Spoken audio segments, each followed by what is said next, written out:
안녕하세요. 남편과 사별한 후 혼자서 살고 있는 50대 여성입니다.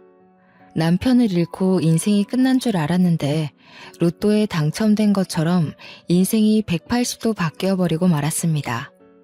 제가 이런 호화스러운 삶을 살게 될 줄은 꿈에도 몰랐는데요. 어릴 때부터 항상 부족하게 자라서 돈과 먹을 것이 풍족해지니 적응하기 어렵네요. 로또에 당첨된 것도 아닌데 갑자기 부자가 되어버렸다니. 여러분들이 듣기에는 의아스러우실 겁니다. 우선 제가 얼마나 어렵고 힘들게 자랐는지 들어보시길 바랍니다. 저는 막노동하는 아버지와 엄마는 시장에서 떡집을 하는 집안에서 자랐습니다. 두 분 다 아침 일찍 나가서 일을 하셔서 어릴 때부터 자립심 넘치게 컸어요. 제가 알아서 밥을 차려 먹고 집안일을 하다 보니까 어느 정도 컸을 때에는 엄마보다 집안일을 잘했습니다. 중학생이 되자 아버지와 엄마를 위해 아침밥을 차려드릴 정도로 집안일 도사가 되어버렸죠. 그 무렵 옆집으로 이사오게 된 남편을 만나게 되었습니다. 짐을 나르는 소리가 들리고 시끌벅적해져서 슬쩍 나가보니 제 또래가 서 있더군요. 동네에 제 나이 또래가 없어서 친해지고 싶었습니다. 게다가 어찌나 짐도 척척 나르고 야무진지 저보다 한두 사람 많아 보였습니다. 친해지고 싶은 마음에 제가 엄마가 만든 떡을 몰래 가져와서 나누어 주었습니다. 남편이 저보고 굵직한 목소리로 고맙다고 하는데 설레더라고요. 그 뒤로 제가 음식을 직접 해가서 나누어 준다는 명목으로 남편을 보러 갔습니다. 그렇게 남편을 몰래 짝사랑한 지 1년이 지났을 무렵이었습니다. 남편은 저와 다른 학교에 다녔지만 같은 방향이었습니다. 그래서 제가 매번 찾아가서 시아버지께 태워달라고 했죠. 처음에는 남편이 저를 귀찮아했지만 저는 끈질기게 남편을 쫓아다녔습니다. 그랬더니 시아버지께서 둘이 결혼을 하라는 농담을 하시더군요. 너네 맨날 이렇게 학교 같이 다니면서 언제 사귈래? 얼른 사귀어야지. 결혼도 하고 그렇지. 남편이 얼굴을 붉히고 창피해하는 듯 하면서도 싫어하는 것 같지는 않았습니다. 부끄러운 마음에 얼굴을 푹 숙이고 있다가 남편을 쳐다보니 남편도 저를 쳐다보고 있었습니다. 그 눈빛과 마주한 순간 남편과 제가 같은 감정을 느끼고 있다는 사실을 알아차렸습니다. 그 뒤에 일어난 일은 여러분도 아실 거예요. 점차 남편이 저를 받아주어서 절친한 친구이자 연인 사이가 되었죠. 중학교를 졸업하고 고등학교를 졸업한 후에도 남편과 제가 쭉 교제하고 있으니 집안 어르신들이 결혼 이야기를 꺼냈습니다. 너네들도 이제 결혼해야지. 언제까지 그렇게 사귀고만 있을래? 얼른 결혼해서 손주 보여줘야 효자 효녀 노릇도 할 수 있다. 시부모님이 갑작스럽게 결혼을 독촉하시는 이유가 있었습니다. 저희 남편도 이제 땡땡 건축회사에 들어가 밥벌이를 하게 됐으니 식을 미루면 안 된다고 하셨거든요. 그 당시 저희 아버지가 뇌졸중에 걸리신 상태였습니다. 몸이 점점 굳어가고 있어서 앉아 있을 수 있을 때 식을 치러야 했죠. 그래서 저는 아버지 대신 삼촌의 손을 잡고 신부 입장을 하였습니다. 서둘러 준비한 결혼식 치고는 괜찮은 결혼식이었는데요. 아직도 희미하게 웃어 보이는 아버지의 표정과 기쁨의 눈물을 흘리시는 엄마, 긴장한 듯 행복해 보이는 얼굴을 한 남편이 생각납니다. 저라면 이렇게 급하게 결혼식 올리기 힘들었을 텐데 아무래도 남편을 잘 만난 것 같았습니다. 또 언제 돌아가실지 모르는 아버지를 위해 남편이 얼른 애를 가지자고 말해주었습니다. 정말 고마운 사람이었죠. 남편이 힘써준 덕분에 첫째 아이를 빨리 가질 수 있었습니다. 다행히 저희 아버지가 만석이는 보고 떠나셨는데요. 민석이의 자그마한 손을 잡고 울먹거리시는 모습이 아직도 눈앞에서 아른거립니다. 아버지 장례식을 치르고 자꾸만 마지막 그 모습이 생각나서 눈물이 멈추질 않더군요. 그날 이후로 몸에 수분이 마를 정도로 울 일은 없을 거라고 생각했습니다. 하지만 5년 뒤 엄마가 낙상사고로 돌아가셨습니다. 화장실에서 미끄러져서 허망하게 가버리신 거죠. 그때 저는 정말 불효자라고 생각했습니다. 엄마를 혼자 지내게 해서 이런 일이 생긴 것 같았거든요. 제 앞에 저승사자가 어슬렁거리며 제가 소중하게 생각하는 사람들을 다 앗아가는 기분이었습니다. 밤마다 꿈에서 아버지가 나타나고 엄마가 나타나셔서 슬피 우셨습니다.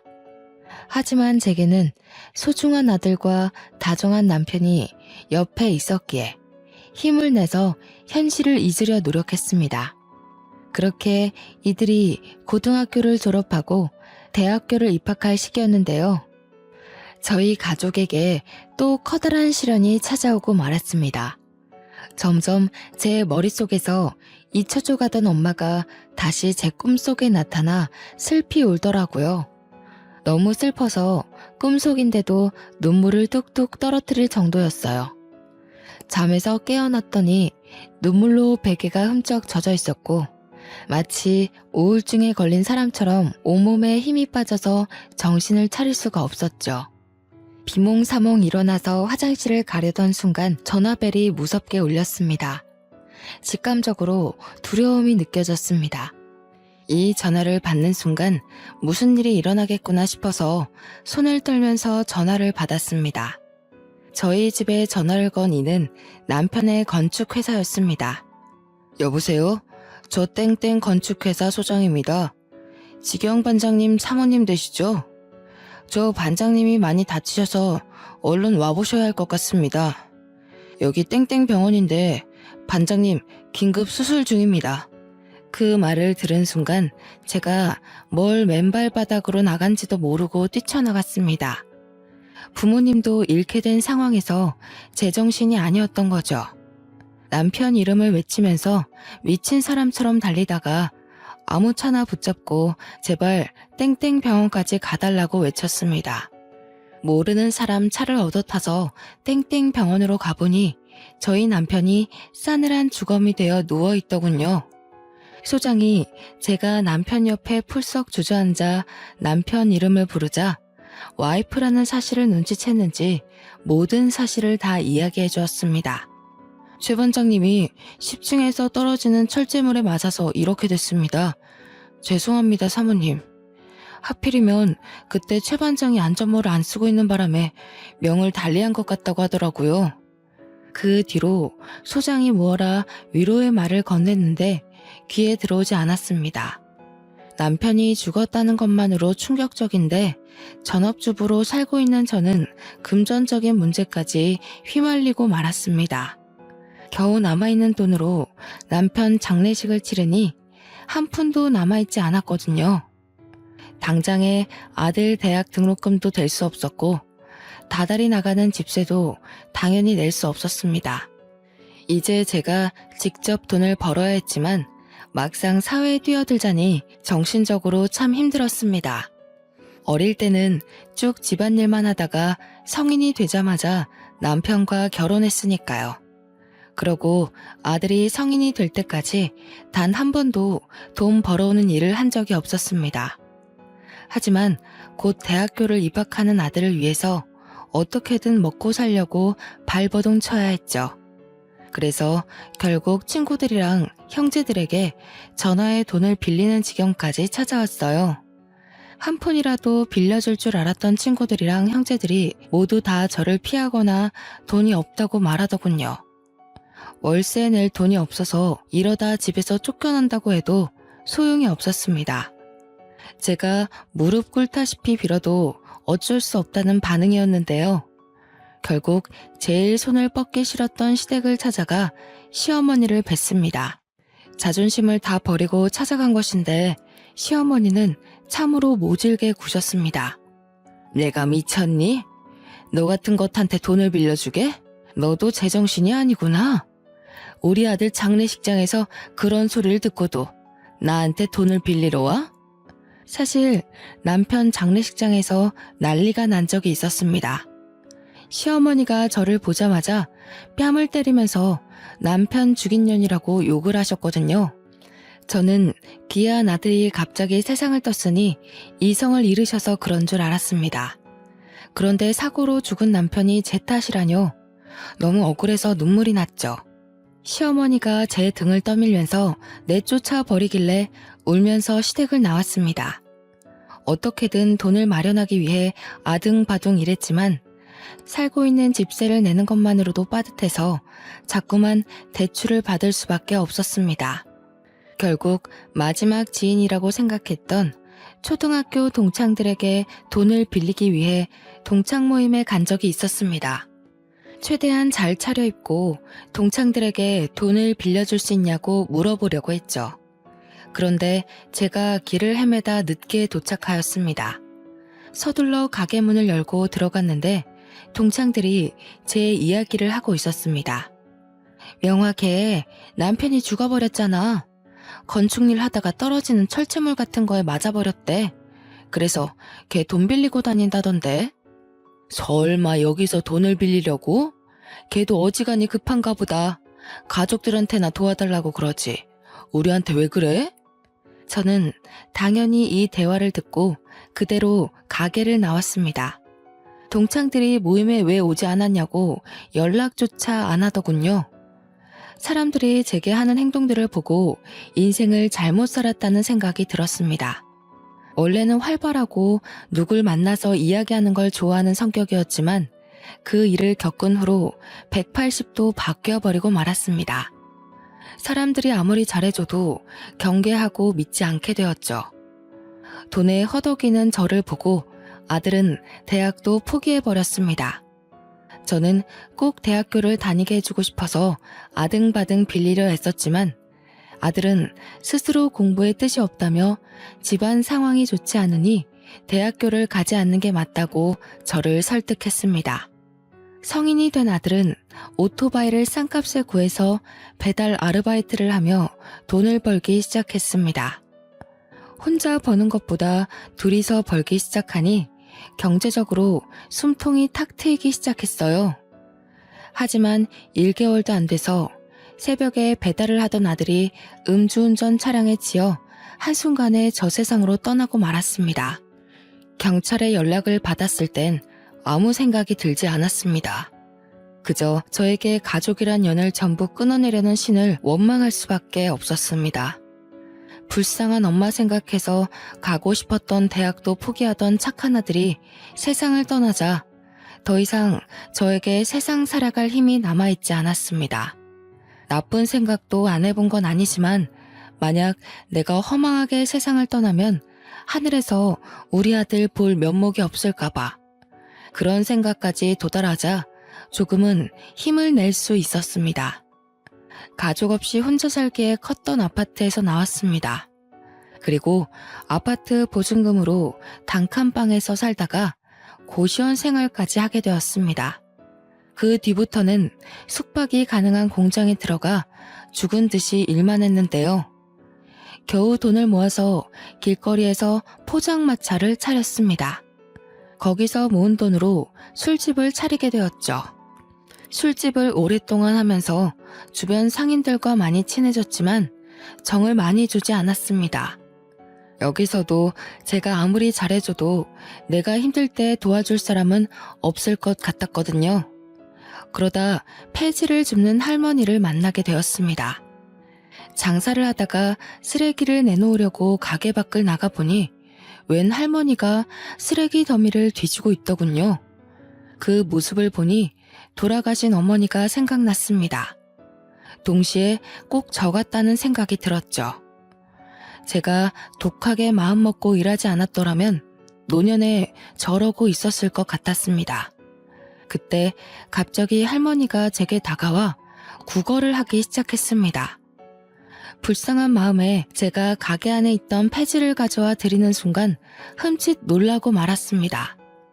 멀리서 봤을 때는 몰랐는데 한쪽 손이 없으시더라고요. 할머니가 놀란 저를 보고 꾸벅 인사를 하고 가는데 할머니를 도와드리고 싶은 마음이 들었죠. 그래서 할머니가 올 때까지 폐지를 모아서 드렸습니다. 할머니를 도와드린 지 2주일 정도 지났을까요? 어디서 또 봤는지 몰라도 저희 가게에 늘 들리는 상인이 와서는 오지랖을 부리더군요. 그 할머니 도와주면 안 돼. 나도 저번에 불쌍해서 도와줬다가 어이없는 일이 있었다니까. 내가 폐지 모아서 주니까 멀쩡한 상자도 달라는 거 있지? 어느 날은 밥도 달라고 하고 아주 거지가 따로 없어. 상인이 제 가게를 나서면서까지 할머니를 도와주지 말라고 했습니다. 분명 제 것까지 탐내면서 다 빼앗아갈 거라고 하더라고요. 하지만 그게 어디 쉽나요? 도와주기 시작한 걸 멈추기 어려워져서 할머니가 밥 달라고 하면 밥 주고 멀쩡한 상자도 달라고 하면 주려고 했습니다. 며칠 뒤에 할머니가 나타나서는 폐지를 가져가시면서 이렇게 말씀하셨는데요. 오늘 폐지가 왜 이렇게 적어? 안 버리고 모아둔 거 맞아? 다른 노인네 준 거 아니지? 상자 없으면 이거라도 줘. 어차피 손님들 주려면 이 상자 뜯어야 되잖아. 정리한 김에 이 상자도 지금 주면 좋겠네. 할머니께서 맥주 상자를 가리키더니 멋대로 상자를 개봉하였습니다. 냉장고에 둘 곳이 없어서 한쪽 구석에 쌓아둔 것인데 멋대로 열어버리더라고요. 그 순간 옆 가게 사장이 해준 말이 생각나서 아차 싶었습니다. 그 사장 말대로 내쫓을까 하는 생각이 들었지만 서둘러 할머니를 말렸죠. 그랬더니 할머니께서 버럭 소리를 지르셨습니다. 왜? 처음에는 잘만 도와주더만 이런 건 안 돼? 내가 무식해 보여도 몰라. 부모 없이 자랐고 남편 없이 생활해서 그런 거 모른다고. 남편을 잃은 아픔 때문일까요? 부모 없이 자란 것보다 남편 없이 자랐다는 말이 귀에 들어왔습니다. 그런데 할머니가 제게 남편이랑 사별했다는 말을 하더군요. 그래, 몇십 년 동안 남편 죽인 년이라고 들었더니 제정신 아니다. 미친 노인네 처음 보냐? 얼른 다른 상자도 열어서 놔줘. 저는 할머니가 일부러 이러는 거라고 생각했습니다. 제가 화를 낼 때까지 무엇이든 해보는 느낌이 들었거든요. 그 생각이 드니 희한하게 화가 나지 않았습니다. 오히려 더 차분하게 여기까지만 드릴 수 있다고 상자 하나를 더 열고 가지런하게 정리해서 드렸죠. 그 뒤로 할머니의 행보는 더욱더 심해졌습니다. 어느 날은 손님들이 많은 시간대에 찾아와 아무 테이블이나 앉아버리는 거 있죠.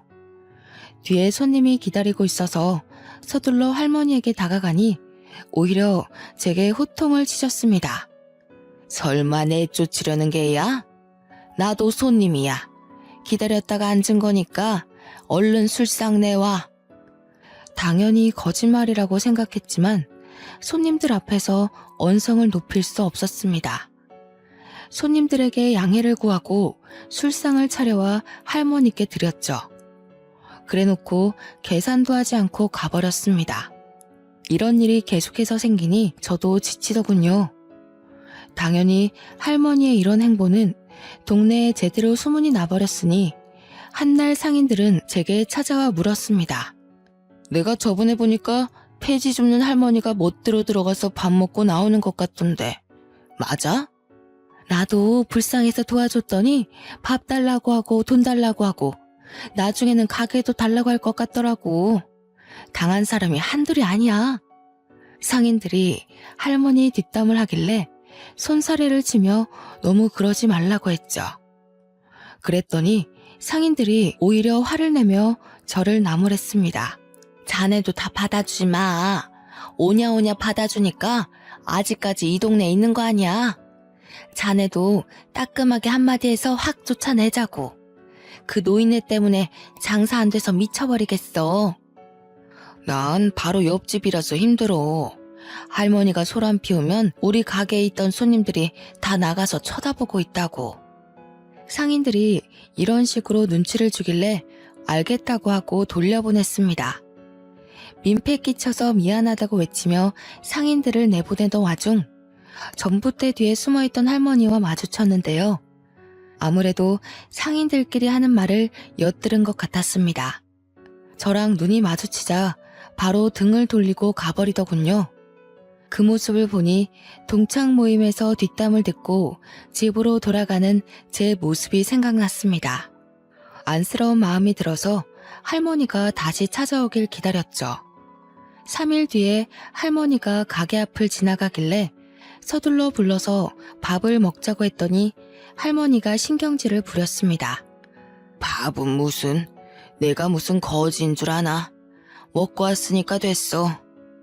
우리 사이에 왜 그래? 우리 엄마 같아서 그래. 엄마, 딸이 챙겨준다고 할 때 와. 안 그러면 평생 밥 안 준다. 제가 장난스럽게 애교를 피우니 할머니가 못 이기는 척 다가오더군요. 그날 같이 밥을 먹는데 정말 돌아가신 엄마랑 밥을 먹는 것 같았습니다. 마음 한켠이 찡해져서 밥도 잘 먹지 못하고 할머니가 밥을 먹는 모습을 지켜보았죠. 그 뒤로 할머니를 엄마라고 부르며 친딸처럼 굴었는데요.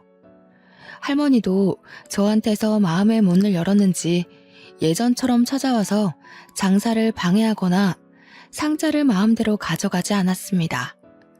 역시나 제 예상대로 괜히 심술을 부린 것 같아서 할머니께 더 잘해드렸는데요.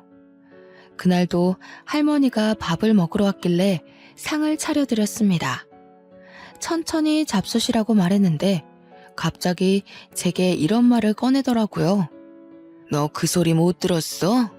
내가 거물주라는 소리 들어봤을 법도 한데 궁금하지 않아? 처음 듣는데? 엄마 거물주야?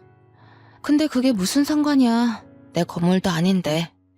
제가 이렇게 넘어가 버리니 할머니가 더 이상 묻지도 않더군요.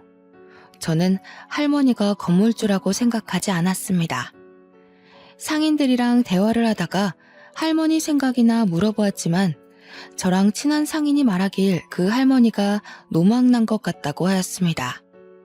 정정해 보이는데 노망이 났다니 정말로 할머니가 치매에 걸린 건 아닐까 걱정이 되었습니다. 사실 할머니가 이런 말씀을 하신 게 한두 번이 아니었습니다. 그날은 제가 병원에서 건강검진을 받고 온 날이었습니다. 얼마 전에 건너편 가게 사장이 위암에 걸렸다는 말을 듣고 저도 겁이 나서 검진을 받고 왔는데요. 안 그래도 위가 약해서 위염을 달고 살았습니다. 건너편 가게 사장도 위가 약해서 빈속에 커피도 잘 안 마셨다고 하더라고요. 제가 검진을 받고 온 뒤로 큰 병을 얻은 건 아닐까 조마조마해하고 있었습니다. 그때 갑자기 저에게 할머니가 찾아와 무슨 일이냐고 하더군요. 제가 위암일까봐 걱정이 된다고 하니 할머니가 대한민국 사람이라면 누구나 알 법한 의사 이름을 댔습니다. 그 의사는 내가 키운 거나 다름없어. 대학 생활할 때부터 내가 후원해주고 얼마나 지원해줬는데. 근데 하나 단점이 욕심이 너무 많아. 뒷돈도 받는 것 같고 애가 아주 못 쓰겠더라. 내 재산 물려주려고 했는데 그러면 안 되겠어. 그 의사는 TV에 나올 정도로 유명한 의사였습니다. 할머니께 그 의사를 어떻게 하냐고 물으니 절친한 사이라고 하더라고요. 방금 폐지를 줍다 와서 꾀지지한 옷차림으로 그런 말을 하는데 누가 믿을까요? 저는 그저 허허 웃으며 할머니의 말을 들어주었죠. 그런데 그게 할머니에게 치매가 찾아와서 생긴 일이라니 충격이 컸습니다. 당사자 앞에서 치매 노인이라고 할 수도 없으니 속으로 끙끙 앓고 있었는데요. 호랑이도 제 말하면 온다더니 할머니가 때마침 들어와 갑자기 이상한 짓을 하더군요. 갑자기 가게 앞에 주저앉아 돈이 필요하니 당장 달라고 하였습니다. 그 금액이 무려 1,000만 원이었습니다. 이게 다 치매 증상인 걸까 싶어서 당황스러운 마음에 할머니를 일으켜 세웠는데요. 1,000만 원을 빌려주면 갚을 능력은 되냐고 물으니 뻔뻔하게 대꾸하셨습니다. 배지 줍는 노인네가 무슨 돈이 있다고 1,000만 원을 갚아? 그냥 줘. 엄마 하면서 친딸인 척 할 때는 언제고 왜 못 주는데? 할머니가 어디선가 또 상처를 받고 와서는 제게 이러는 거라고 생각했습니다. 저를 떠보는 것인지 화풀이를 하는 것인지 알 수 없었지만 다 이유가 있는 거라고 생각했죠. 그래서 할머니를 꼭 아는 채 살살 달래주었습니다. 그저 치매 걸린 엄마 대하듯 대했는데요. 그 뒤로 마음이 불편해져서 1,000만 원을 누구한테 빌려야 하나 고민하고 있을 때였습니다. 옆 가게 사장이 제 가게를 찾아와 이상한 말을 꺼내는 거 있죠? 최 사장, 남편이랑 사별한 걸로 알고 있는데 혹시 만나는 사람 있어? 내가 남자 소개시켜주려고 하는데. 옆 가게 사장님이 단골 이야기를 하면서 매일 찾아오는 남자 손님을 기억하냐고 물었습니다. 제 가게에 와서 술을 한잔하더니 옆 가게 단골이라고 말해준 적이 있었거든요. 그냥 제 가게에 오고 싶어서 온 것이 아니라 저를 보러 온 것이었나 봅니다. 그러면서 밥 한 끼만 하라며 계속 부추기는 겁니다. 저는 남자 만날 시간이 없다고 서둘러 사장님을 내보냈습니다. 얼른 장사를 시작하면서 바쁜 척 연기를 했는데 글쎄 사장님이 남자를 떡하니 데려오는 거 있죠. 사장님이 데려온 남자를 보니 훤칠하게 생기고 어깨도 떡 벌어져 있는 게 생각보다 멀쩡해 보였습니다. 이런 사람이 뭐가 아쉬워서 저를 소개해달라고 하는지 모르겠더군요. 손님으로 온 것이라서 쫓아내지도 못하고 일단 가게 안으로 들어오라고 했습니다. 술상을 차려주고 카운터에 앉아있는데 옆 가게 사장님이 제게 이리 오라고 손짓하였습니다. 최 사장, 이리 와서 한잔해. 손님도 없는데 술 한잔 하자. 우리 단골 사장님이 술 한 잔만 따라주고 싶대. 옆 가게 사장님이 데려온 남자가 술병을 든 채 저를 기다리고 있는데 안 갈 수가 없었습니다. 진짜 술잔만 받고 다시 카운터에 앉아 있으려고 했는데요. 이 남자가 저희 남편이랑 똑같은 일을 하고 있다는 소리를 듣고 망부석이 되어버리고 말았습니다. 최 사장, 그거 알아? 이 사람도 건축 일한대. 저번에 현장에서 일하다가 머리 다칠 뻔했다는데? 남자의 머리를 보니 땜빵 자국이 남아 있었습니다. 남편이 살아있다면 이런 상처 자국을 계속해서 보고 있었겠구나 생각하고 있는데 갑자기 그 남자가 이렇게 말하더군요. 이렇게 목숨 걸고 일했는데 마누라가 도망가 버렸어요. 다른 놈이랑 시시덕거리길래 이혼해버렸습니다. 최 사장님 남편 대신 제가 죽었어야 했는데 뭐하러 살아서 마누라 바람피는 것까지 보고 그랬는지. 남자가 머리를 푹 숙인 채 눈물을 흘리는데 남편 생각이 많이 났습니다. 머리에 난 상처도 그렇고 아직도 아내를 많이 그리워하는 게 남편과 많이 닮은 사람 같았죠. 옆 가게 사장님 말대로 손님도 없고 한가하니 술잔을 기울이면서 그 남성분이랑 많이 친해졌습니다. 이름은 김정식이고 이혼한 지 4년이 넘었다고 하더군요. 그 뒤로 자주 찾아와 술을 먹었고 정식 씨가 고백을 해서 진지하게 만나보기 시작했습니다. 저는 남편과 사별했고 정식 씨도 이혼을 한 상태라서 둘 사이에 결혼 이야기가 생각보다 빨리 나왔습니다. 6개월 정도 교제한 끝에 시댁에 인사드리러 갔는데요. 시어머니는 저를 보자마자 팔짱을 낀 채 의자에 앉아만 계셨습니다. 제가 공손하게 인사드려도 묵묵부답이었죠. 한참 동안 침묵을 지키시더니 갑작스럽게 혼수 이야기를 꺼내셨습니다. 내가 준비한 아파트만 해도 13억짜리인데 겨우 3천만 원을 혼수를 해온다고? 그 돈을 누구 코에 붙이게? 시어머니가 버럭 소리를 지르니까 예비 신랑이 말리더군요. 엄마, 왜 그래? 두 번째 결혼인데 이렇게까지 할 필요 있어? 나도 이젠 아이도 있고 소소하게 살아보자고.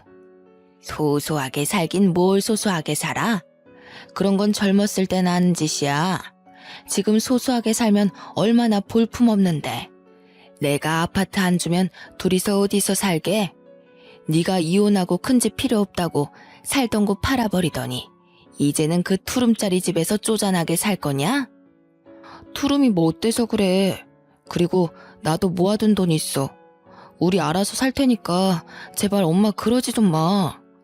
그래서 네가 지금 투룸에서 살겠다고? 와이프 바람피게 방치해두더니 이제는 아예 애미 욕먹이게 하려고 작정했구나. 결혼할 여자가 1억 가져온다고 할 때까지 합가시킬 생각 없다. 시어머니가 금방이라도 뒷목을 잡을 것처럼 소리를 지르길래 그만하라고 예비 신랑이 팔을 붙잡았습니다. 어떻게든 혼수를 준비하겠다고 하고 시댁을 나와버렸죠. 대출이라도 할까 고민했지만 이 늦은 나이에 결혼하면서 예전처럼 가난함을 느끼고 싶지 않았습니다. 그래서 제가 모아둔 3천만 원을 들고 시댁을 찾아갔습니다.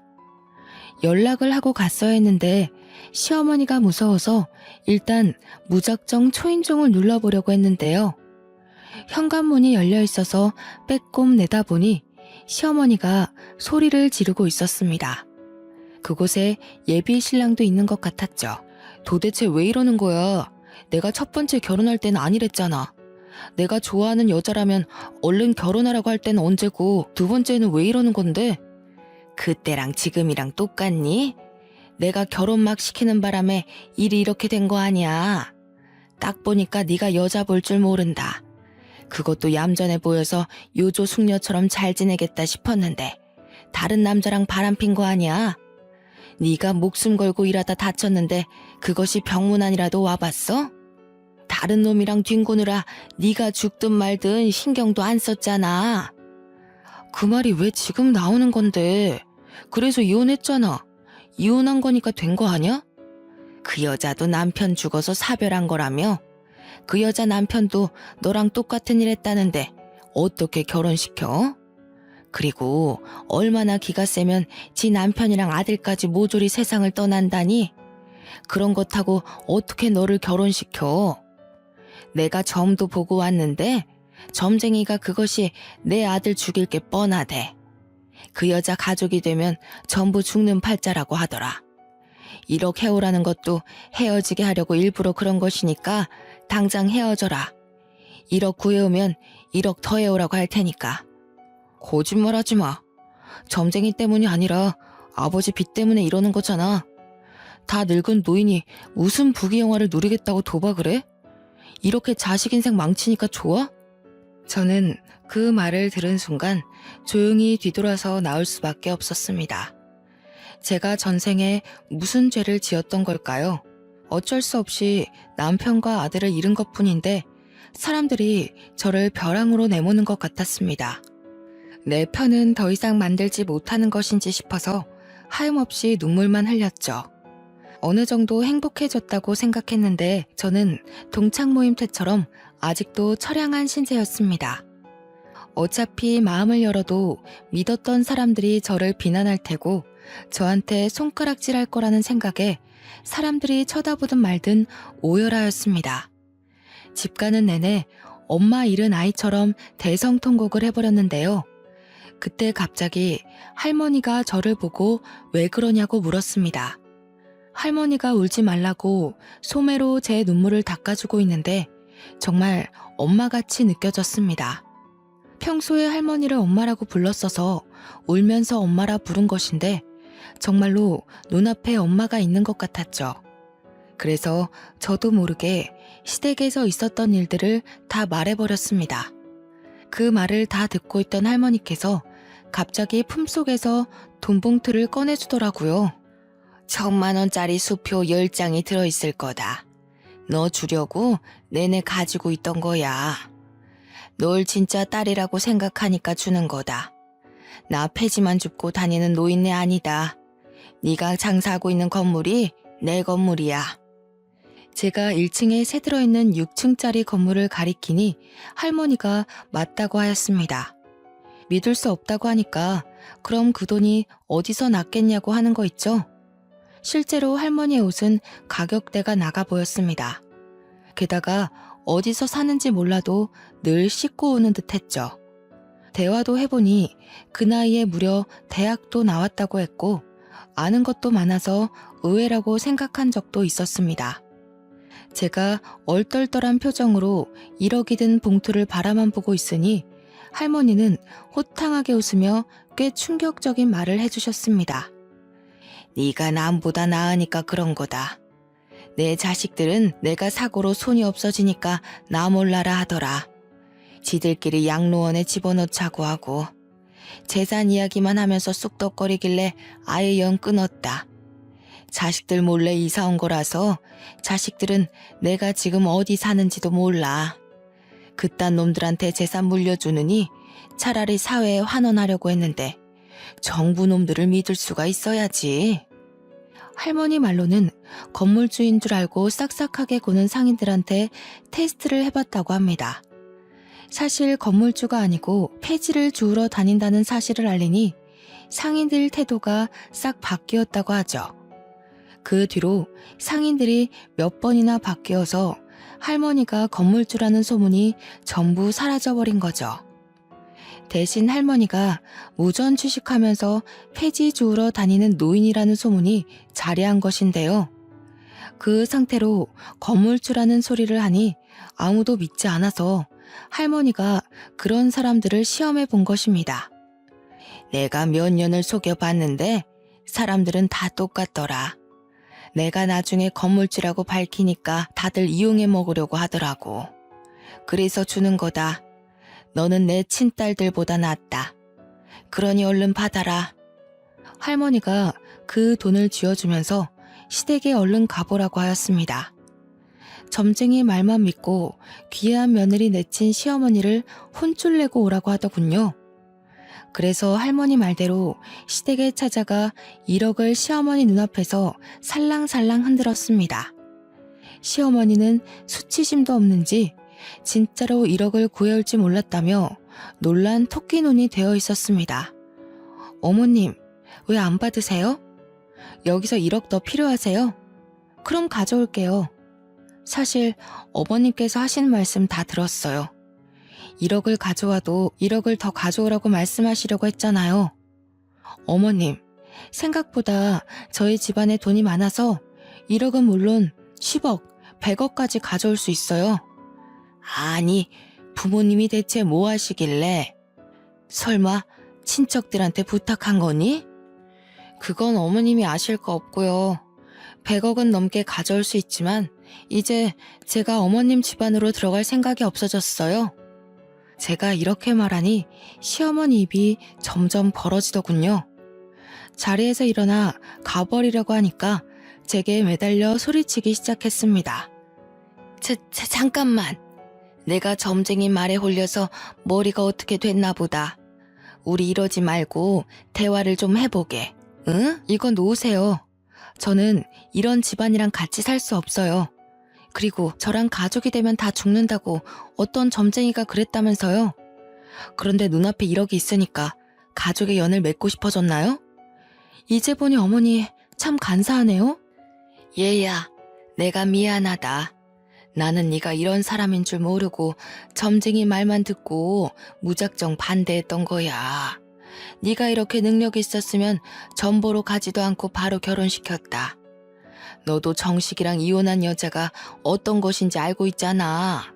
그런 것 때문에 내가 의심병이 들어서 그랬어. 그 여자랑 제가 같나요? 엄연히 다른 사람인데 그 사람이랑 저를 비교하면 안 되죠. 돈이랑 결혼시키는 것도 아니고 지금 뭐 하는 짓인가요? 내가 원래 이런 애가 아닌데 우리 남편이 도박을 해서 그래. 빚이 갑자기 생겨서 너한테 못할 짓을 한 거다. 빚이 너무 무서워서 그랬다. 그러니까 네가 좀 도와줘라. 내가 이렇게 빌게. 그 빚은 어머님 사정이죠. 제가 왜 남의 집 빚 문제를 저한테 이야기하시죠? 저 정식 씨랑 이제 끝낼 거예요. 제가 어머님을 획 밀치고 밖으로 나와버렸습니다. 뒤에서 어머님이 제 이름을 부르며 울부짖었지만 뒤돌아보지 않았습니다. 물론 예비 신랑이랑 따로 만나서 헤어지자고 했죠. 전화통화로 그 이야기를 하니 예비 신랑이 집까지 찾아와 저를 설득하려고 하였습니다. 명화야, 이게 도대체 어떻게 된 일이야? 어머니가 뭐라 하셨어? 같이 가서 다시 말씀드려보자. 말할 것도 없어. 나는 어머님이랑 할 말 없으니까 돌아가. 정식 씨도 결혼해봐서 알잖아. 우리 둘이 결혼하는 것도 아니고 집안끼리 결혼하는 건데 벌써부터 이런 식으로 굴면 나 이해 못해. 엄마가 빚 때문에 제정신이 아니라 그래. 지금 병원도 다니고 계셔. 당신이 이해해주면 안 될까? 없어. 정식 씨가 무릎 꿇고 빌어도 내가 받은 상처는 돌아오지 않아. 그러니까 우리 정리하자. 예비 신랑은 돌아갔지만 그 뒤로도 제가 마음이 바뀌길 기다리고 있는 것 같습니다. 돈 때문에 그럴까요?